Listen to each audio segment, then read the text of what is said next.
If you can aim that at me, you are healthy enough to hold this bowl, the human said. I opened my eyes beneath a broken ceiling and found him sitting beside a portable stove, calmly stirring soup while red emergency lights swept across the ruined outpost. Dust drifted through the air. Cold wind moved through a split in the western wall. Beyond the open doorway, 6 Dravik soldiers stood frozen inside their own armor, each suit locked upright in emergency-safe mode. None of them appeared injured. None of them could move. The human acted as though this were normal. He was a white-skinned male in his early 30s, with short, dark brown hair, gray-blue eyes, and a charcoal rescue jacket rolled above his forearms. A dented metal pot rested over a blue flame. The smell of broth, vegetables, and smoked seasoning filled a room that should have smelled only of damaged circuits. My name was Captain Soraya Vin of the Valorian Reconnaissance Command. I remembered my scout craft failing over the ridge. I remembered the Dravik pursuit team closing in. I remembered the warning inside my armor telling me that my support systems had less than 1 minute remaining. Then I had closed my eyes because there was nothing left to command. Now I was lying on a thermal rescue mat with a clean medical seal beneath my damaged shoulder plate. A compact defense device rested beside the human supply case. I reached for it, activated the grip, and pointed it at his chest. He tasted the soup and frowned. Needs another minute. Identify yourself, I ordered. Grant Walker. Military unit. Civilian survey vessel. I looked toward the 6 disabled soldiers outside. Civilian survey crews do not do that. They were being difficult. I pushed myself upright. The floor tilted, but I refused to lower the device. Step away from the stove. Grant placed the spoon beside the pot. Your balance is not ready. You are in possession of a Valorian officer and restricted battlefield equipment. You were unconscious beside a burning scout craft. That does not answer my question. It answers the important one. I moved closer and reached for his wrist. Grant shifted once. I did not see him touch the device, but the power cell was suddenly resting between 2 fingers of his left hand. The object in my grip became harmless. My damaged leg support failed at the same moment. Grant caught my forearm, guided me back onto the rescue mat, and placed a warm metal bowl beside me. That was your one dramatic decision for the evening, he said. Eat slowly. I stared at him, furious that an unarmed civilian had disarmed me without effort. Then my armor scanner flickered to life. Movement signals appeared across the eastern ridge. 10, 20, 30. The count climbed to 50, with 3 aerial units descending behind them. Grant checked the display, lowered the stove flame, and continued stirring. There are 50 Dravik soldiers coming, I said. 49, he replied. One of them stopped to repair a transport. We need to leave now. Grant lifted the lid and examined the steam. You need food before you can walk 3 miles. They will reach this outpost in 8 minutes. 7 minutes and 40 seconds. I looked from the growing cluster of hostile signals to the 6 motionless soldiers outside, then back to the human who had not raised his voice once. You knew they were coming. Grant placed the lid on the pot and handed me the bowl. I knew before you woke up. Then why are you still cooking? He glanced toward the doorway as distant lights began moving along the ridge. Because dinner will be ready first. 11 minutes before Captain Soraya Vin opened her eyes, Grant Walker found her beneath the fractured wing of a Valorian scout craft, while a Dravik soldier searched her damaged armor for the intelligence core. The soldier noticed Grant approaching across the frozen ground and raised a restraint device. Civilian, he called, walk away. Grant stopped 6 feet from the wreckage and looked at Soraya instead of the weapon. Her breathing was shallow. One shoulder plate had collapsed inward, and the medical indicator on her chest was fading from yellow to red. She needs treatment, Grant said. She carries Dominion property. That is not what I said. The soldier stepped between him and the wreckage. His armored hand tightened around the restraint device. Leave now. Grant set his survey case on the ground. I am going to help her. You can move, or I can move you. The Dravik soldier activated the device.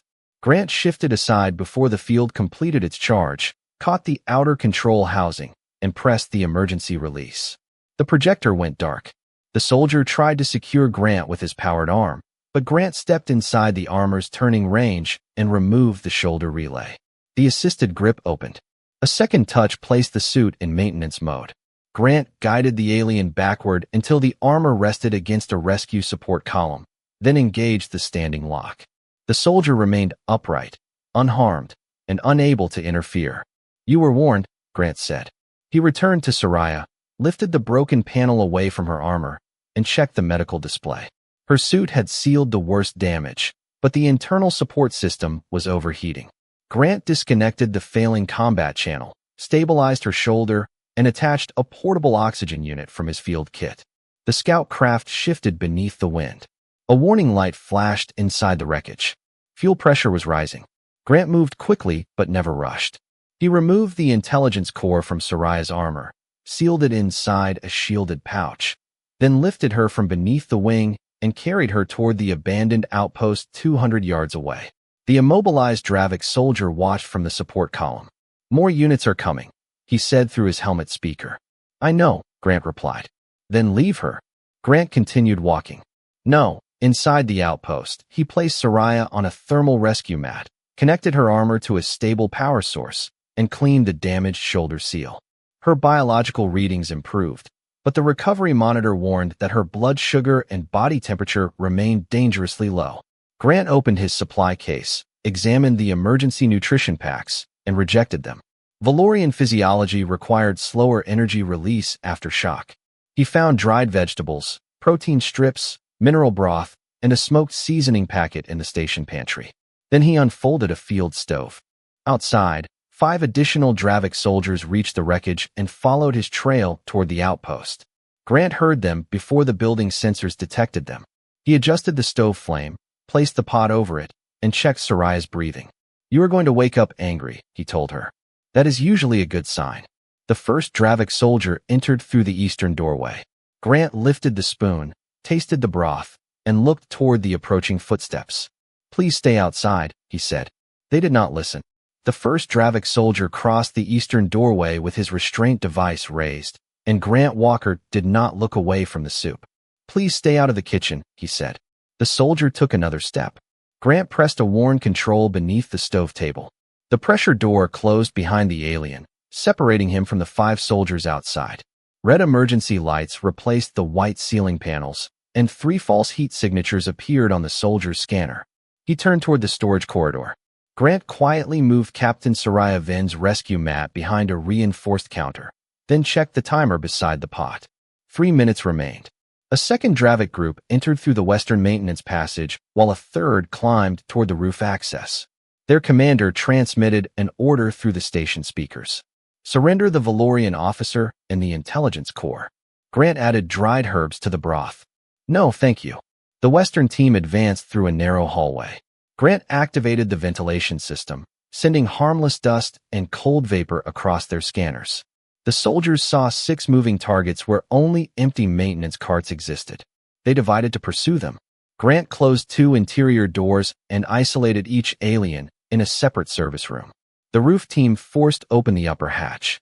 Their boots reached the metal walkway above the kitchen. Grant waited until all 3 crossed the safety line, then lowered the emergency maintenance rail. It guided them onto an inspection platform and locked the access gate behind them. No one fell. No one reached Soraya.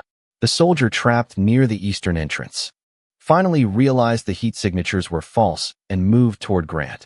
He activated his restraint field. Grant shifted the stove 6 inches to the left. The field system detected the hot cooking surface and paused automatically. The soldier tried to override the protection setting. Grant stepped forward, removed the device's power cell, and returned to the pot before the alien understood what had happened. "You entered a kitchen without asking," Grant said. "That is rude on Earth." The commander outside ordered every remaining unit to breach at once. Grant checked Soraya's medical readings. Her breathing remained steady. Her temperature was rising. 2 minutes remained on the soup timer. The eastern doors began to open under external control. Grant rerouted the station power through the old loading system. Cargo partitions rose from the floor, dividing the main room into narrow sections. The incoming soldiers found themselves separated by reinforced panels and locked equipment racks. Grant walked between the barriers, pressing safety releases and removing power cells whenever an alien reached for him. Each movement was brief. Each result was final. A shoulder relay went dark. A restraint projector entered standby mode. An armored suit locked upright beside a support beam. Grant never moved farther than 15 feet from Soraya. With 1 minute remaining, the Dravik commander entered through the damaged southern wall wearing heavier armor than the others. He pointed toward the thermal mat. You cannot protect her from all of us. Grant glanced at the 6 disabled suits, the isolated patrol teams, and the sealed roof platform. I already did. The commander advanced. Grant waited until the armor shifted its weight forward, pressed the exposed emergency control near the hip, and guided the suit into a stable maintenance brace. The commander stopped beside the doorway, balanced and unharmed. The timer sounded. Grant returned to the stove, turned off the flame, and lifted the lid. Soraya opened her silver eyes as the smell of finished soup filled the ruined outpost. Outside, 49 more Dominion signals continued moving toward them. Grant poured the first bowl and said, "Dinner is ready." Captain Soraya Vin finished half the bowl before she admitted that the warmth was helping. Her silver eyes remained fixed on the movement display, where 49 Dravik signals spread across the eastern ridge in a tightening arc. Grant Walker packed the remaining soup into an insulated container, folded the field stove, and checked the medical seal beneath her damaged shoulder plate. "We leave through the western service tunnel," he said. "No," Soraya replied. Her voice was stronger now, and with strength came command. "The Valorian extraction point is 3 miles south. My unit will search there first." Grant opened a compact scanner and projected a terrain map across the cracked wall. "Your unit is not the only force waiting there. That route is classified." "Not anymore." Soraya pushed herself upright and restarted her armor. Black and silver plates tightened around her cobalt blue frame, while warning lights flickered along the damaged left side. The suit restored partial balance, targeting support and assisted strength. Grant watched the power readings without concern. "You should keep the combat channels offline. You are a civilian technician.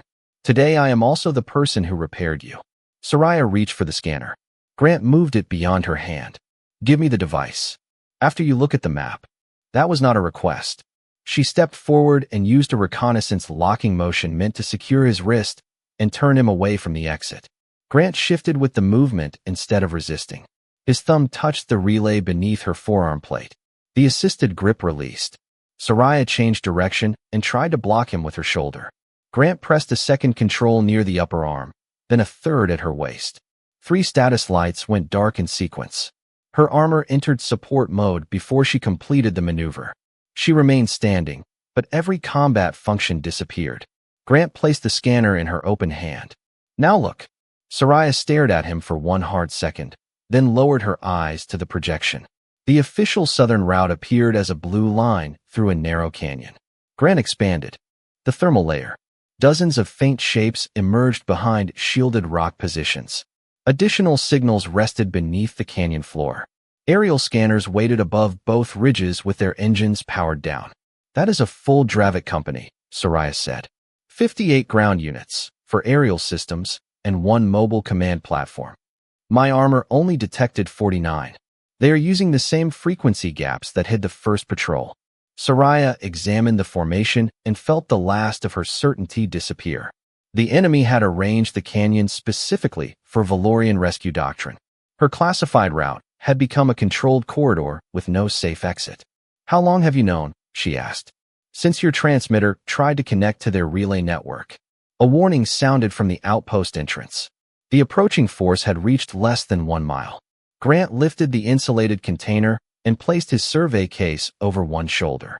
Soraya tried to reactivate her armor, but the damaged system refused until the safety relays were restored. "You disabled my suit while an army is approaching. I stopped you from using broken equipment while an army is approaching. Then restore it." Grant reconnected only the movement support, leaving the combat channels dark. "You can walk. That is what matters." Soraya studied the western tunnel on the map. It led away from the official extraction route for half a mile, then curved directly toward the northern edge of the Dravik ambush. "Your path takes us closer to them." "Yes, that is your plan." Grant closed the map as distant searchlights appeared through the broken wall. "They know what a Valorian captain is supposed to do," he said. "So we are going to do the one thing they did not prepare for." Soraya looked toward the hidden company waiting in the canyon. "Which is?" Grant opened the western tunnel and motioned for her to follow. "Walk into their trap on purpose. The western tunnel opened onto a narrow canyon where the wind carried enough mineral dust to hide footprints within seconds. Grant Walker moved at a steady pace, leaving just enough evidence for the Dravik scouts to follow. Captain Soraya Vin noticed the pattern after the third marker. A scrape on the wall. A warm equipment reading near the ground. A brief transmission from Grant's scanner that vanished before it could be traced completely. "You are leading them to us," she said. "I am helping them feel successful." The canyon widened around an abandoned mining complex built into both cliffs. Rusted conveyor rails crossed the ground, emergency barriers rested beneath layers of sand, and 4 old survey drones hung from charging racks above a collapsed control station. Grant placed the insulated food container behind a support column and connected his scanner to the mining network. Soraya studied the surrounding ridges. Dravik signals appeared behind them, then ahead, then along both cliff walls. The enemy company had closed every visible route. A commander's voice carried across the canyon. "Captain Venn, surrender the intelligence core. The human may leave." Grant pressed a cracked power switch. "No, thank you." The first aerial drone descended from the eastern ridge and projected a tracking field across the canyon floor. Grant activated an old rescue beacon 50 yards to the west. The drone turned toward the false signal. A second machine followed it. "Those systems should recognize their own equipment," Soraya said. "They do," Grant replied. "I told them the rescue beacon belongs to their command unit." Ground teams advanced between the mining structures. Grant waited until the largest group crossed the buried conveyor line, then restored power to the transport system. Metal platforms rose slowly from beneath the sand, creating walls between the Dravik squads. Emergency barriers followed, dividing one large formation into 7 smaller groups. The enemy commander ordered the aerial units to override the mining controls. Grant changed the old network identification code. The drones recognized him as the site's supervisor and shifted into industrial safety mode. They hovered above the trapped soldiers, projecting warning lights that prevented the armor systems from moving through restricted zones. Soraya stared at the canyon map. "You turned their scouts into traffic controllers." "They are doing well." 3 Dravik soldiers found a maintenance passage around the barriers and approached from Grant's right. Soraya stepped forward, but her damaged armor issued a power warning. Grant moved between them. "Please use another route," he said. The leading soldier raised a restraint projector. Grant touched the outer safety plate, removed the power cell, and placed the device on a storage crate. The second soldier activated his assisted armor. Grant opened a maintenance brace in the canyon wall and guided the suit into it as the alien stepped forward. The brace locked automatically. The third soldier looked at the disabled equipment, lowered his hands, and moved backward. Grant nodded. "Good decision." A warning tone sounded from the control station. The Dravik commander had begun cutting power to the mining grid. Grant opened a northern service gate and motioned Soraya through. "We have 90 seconds before the barriers lower." They crossed the gate while isolated enemy units searched for alternate routes. Halfway up the trail, Grant stopped. Soraya looked back and saw him running toward the canyon. "Grant, the system is failing." He disappeared behind the support column, then returned carrying the insulated food container. The first barrier began descending behind him. He passed beneath it with several feet to spare and secured the gate from the northern side. Soraya stared at the container under his arm. "You went back for dinner." Grant adjusted the strap on his shoulder and continued walking. It took 4 hours to make. Behind them, the Dravik commander demanded his identity through the canyon speakers. Grant did not turn. He can ask again when he catches up. The northern trail climbed nearly 2,000 feet above the mining canyon before narrowing into a ledge barely 10 feet wide. Cold wind swept across the stone, carrying dust from the barriers below. Captain Soraya Venn moved carefully beside the cliff wall while the support channels in her damaged armor flickered between yellow and red. Grant Walker walked ahead with the insulated food container under one arm and his survey case in the other. He never hurried. Behind them, the Dravik company was still forcing its way through the mining network. Ahead, a single signal appeared on Soraya's display. It was larger than a transport and moving far too quickly. "Heavy infantry," she said. Grant set the food container behind a stone support. "Yes." The Dravik warrior stepped through the dust in armor nearly 8 feet tall, reinforced with broad shoulder plates, adaptive stabilizers, and a restraint projector mounted across the chest. Its voice carried through the helmet speaker. Captain Venn will surrender. The human may leave. Grant looked at the food container, then back at the warrior. No, thank you. Soraya forced power into her combat systems and moved in front of him. Her forearm shield appeared for half a second before the damage channel failed. Warning lights spread across her left side. I can hold him long enough for you to reach the station, she said. Your armor cannot hold you, Grant replied. The Dravik warrior advanced and activated the chest projector. Soraya tried to move, but her left leg support locked. Grant caught the back of her armor and pulled her 3 feet aside before the restraint field closed across the trail. He placed her near the cliff wall, removed the unstable relay from her belt, and turned toward the armored alien. Stay here. That suit is designed for direct combat. Then I will avoid direct combat. The warrior moved with powered speed, crossing 15 feet in a single step. Grant shifted only a few inches. The armored hand passed beside his shoulder. He touched the outer wrist control, and the gripping system entered safe mode. The warrior turned immediately, adjusting its stance. Grant watched the feet instead of the arms. A second advance came from the opposite side. He stepped inside the armor's turning radius and pressed the shoulder relay release. One stabilizer went dark. The Dravik warrior increased power to compensate. Grant did not. He waited until the suit transferred its weight forward, placed one boot against a loose support plate, and guided the motion toward an emergency maintenance frame built into the trail wall. The armor caught itself automatically. Grant pressed the standing lock. Every joint froze in a balanced position. The entire exchange lasted less than 10 seconds. Soraya's scanner completed its analysis and displayed a result she read twice before believing. Grant had used 17% of his estimated physical capacity. His heart rate had increased by only 5 beats per minute.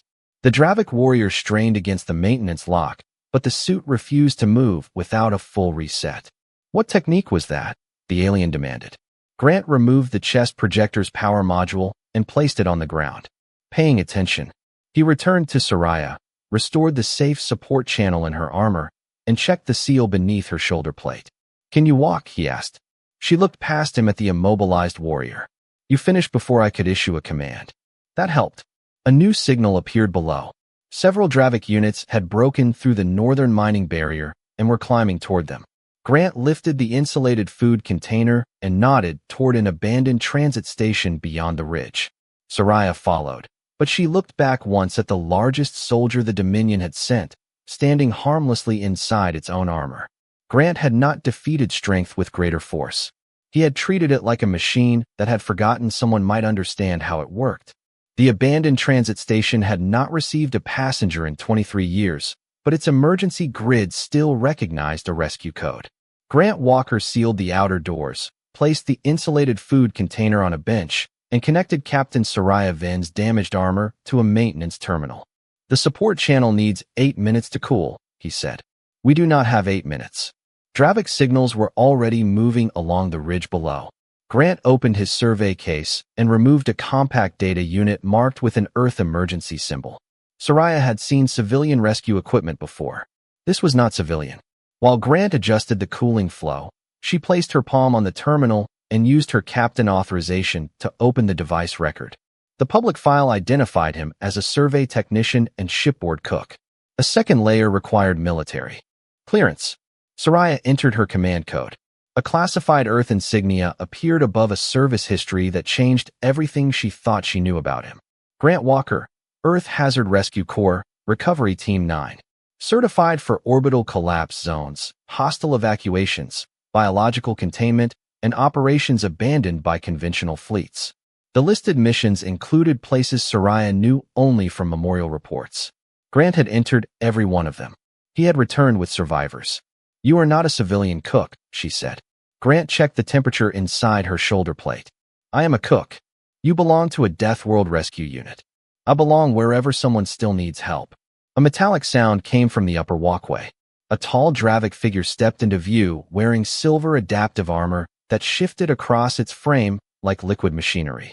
The helmet turned toward Grant. Your record was difficult to obtain, human. Grant disconnected Soraya's damaged combat relay. You should not have opened the east service door. I studied your species for 6 years. Your military forms. Your rescue movements. Your preferred counters. This armor predicts every trained response before you complete it. 2 restraint emitters unfolded from the alien's forearms. Grant stood between the hunter and Soraya. Please leave. Humans always provide one warning. It saves time when people listen. The hunter moved first. Its armor copied Grant's shift before his foot touched the floor. He moved right. It closed the route. He lowered his shoulder. The suit adjusted. Every conventional response was answered before it became useful. Then Grant stopped fighting conventionally. He pulled a loose maintenance cable from the wall and let it slide across the walkway. The armor tracked his hands while the cable caught beneath one armored foot. Its stabilizers paused. Grant rolled a transit marker toward the opposite stairs. The suit divided its attention between the moving object and the human. Grant changed direction without rhythm, touched the external hip control, and released the adaptive balance relay. The hunter recovered and raised an emitter. Grant switched off the platform lights. Darkness lasted less than 1 second. When the emergency lamps returned, the emitter power cell rested on the bench beside the food container. The hunter turned toward him, but its own armor began issuing conflicting movement predictions. Grant stepped close, removed the central command relay, and activated maintenance mode. The silver plates settled into a stable, standing position. The hunter remained upright, unharmed, and unable to continue. Impossible, the alien said. I learned how humans move. Grant placed the relay beside the terminal. You learned our movements. Rescue is not a movement. He returned to Soraya and restarted the cooling channel. His pulse had barely changed. Outside, the first Dravik units reached the station doors. Soraya looked at the classified missions, the disabled hunter, and the man checking whether dinner was still warm. Grant had never hidden his past because he feared discovery. He had hidden it because the people he rescued did not need a legend. They needed someone who would enter the place everyone else had already abandoned. The station doors had not finished shaking when the sky outside turned dark. Captain Soraya Vin looked through the cracked observation window and saw a Dravik command ship descending beneath the clouds, its broad hull blocking the last light over the canyon. Every terminal in the transit station activated at once. A 6-minute countdown appeared across the walls. The ship commander spoke through the emergency speakers. Transfer the intelligence core, or this station will be permanently sealed beneath orbital containment. Grant Walker looked at the timer, then opened the insulated food container. 6 minutes, he said. Soraya stared at him. That ship can control every military system within 200 miles. Grant unfolded the field stove and placed the pot above the flame. The soup also needs 6 minutes. The eastern doors opened 3 feet before the station pressure system resisted. Dravik command officers entered through the gap in reinforced armor, each carrying a network relay designed to seize the data core from Soraya's suit. Grant adjusted the stove temperature. Stay near the terminal, he told her. The first officer raised a restraint projector. Grant moved 1 step, guided the device toward the ceiling, and removed its power module. The second officer tried to close the station network. Grant touched the external safety control on the alien's wrist plate and placed the armor in maintenance mode. A third officer advanced from the upper walkway. Grant pulled a transit barrier across the stairs, separating the officer from the command group without interrupting the cooking timer. Soraya watched him return to the terminal between every movement. You are treating an invasion like a repair problem, she said. Most invasions are badly organized repair problems. The orbital ship tightened its signal around the station. Navigation systems went dark. Local communications vanished. Grant connected his rescue unit to the old transit network and opened a map of abandoned infrastructure across the planet. Weather satellites, mining beacons, cargo relays, civilian positioning towers. None had military value alone. Grant linked them together. The Dravik commander attempted to isolate the station, but each signal reappeared through a different civilian route. Soraya transferred the intelligence core into the network. They will block the transmission. Not if they cannot tell which signal carries it. Grant divided the data into thousands of harmless emergency packets and sent them through every active system in the region. The command ship reacted by widening its electronic field. That was what Grant had been waiting for. The stronger signal exposed its control frequency to the old planetary defense grid. He rerouted 3 weather satellites to reflect the frequency toward an abandoned orbital navigation array. The ship's targeting link disconnected. Its support craft entered automatic holding patterns. Ground units lost their command channel and received only emergency stand-down instructions. The officers inside the station looked toward one another as their armor systems shifted into safe mode. Sariah's transmission completed with 40 seconds remaining. The evidence reached every Valorian relay, every neutral trade station, and every civilian archive beyond Dravik control. The ship commander demanded that Grant release the network. Grant checked the pod. Not yet. The countdown reached 10 seconds. The orbital ship attempted one final override. Grant activated the planetary isolation protocol. The command ship's engines remained powered, but every remote system disconnected at once. The countdown vanished. The station lights returned. Above the canyon, the Dravik vessel drifted silently beneath the clouds, unable to command anything beyond its own hull. The stove timer sounded. Grant turned off the flame, lifted the lid, and stirred the soup.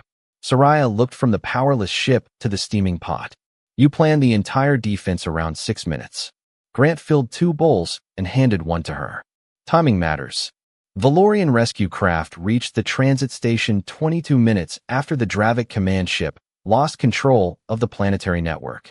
By then, Grant Walker had restored the heating system, opened the station medical wing, and arranged metal bowls along a maintenance counter. Captain Sariah then watched surrendered Dravik officers sit beside Valorian survivors while the human divided the remaining soup evenly between them. No one objected. Even the hunter in adaptive armor accepted a bowl after technicians released the maintenance lock. Grant kept the smallest portion for himself. The outer doors opened, and Commander Halden Reeve entered with 8 Valorian security officers in polished black armor. He studied the disabled Dravik equipment, the shared meal, and the human standing behind the field stove. Captain Venn, move away from him, Reeve ordered.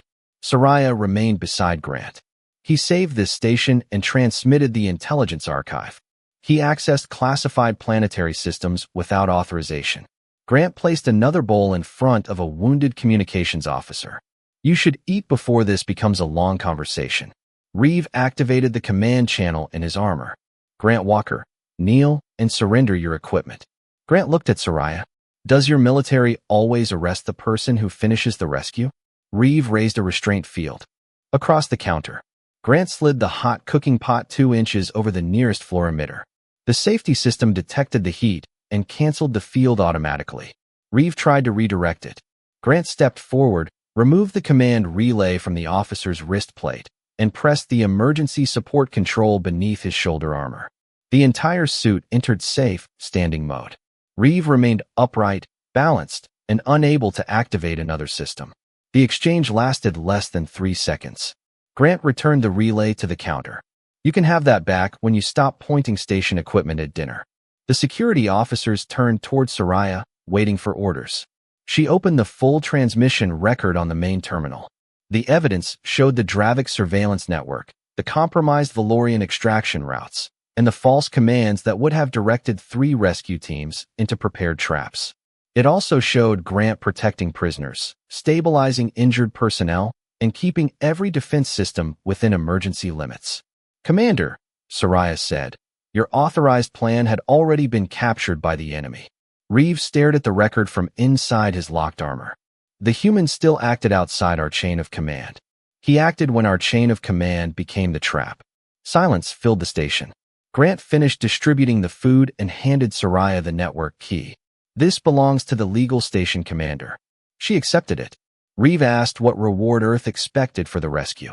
Grant shook his head. Repair the civilian relays.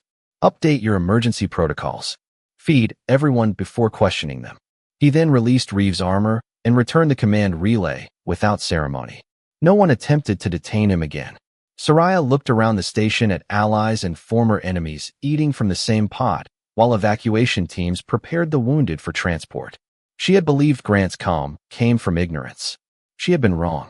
He had understood every threat before she recognized the first one, and he had answered each with exactly enough strength to protect everyone in the room. Sariah had closed her eyes because she believed the war had already taken her life. When she opened them, The human was cooking dinner because he had already taken the battlefield away from their enemy.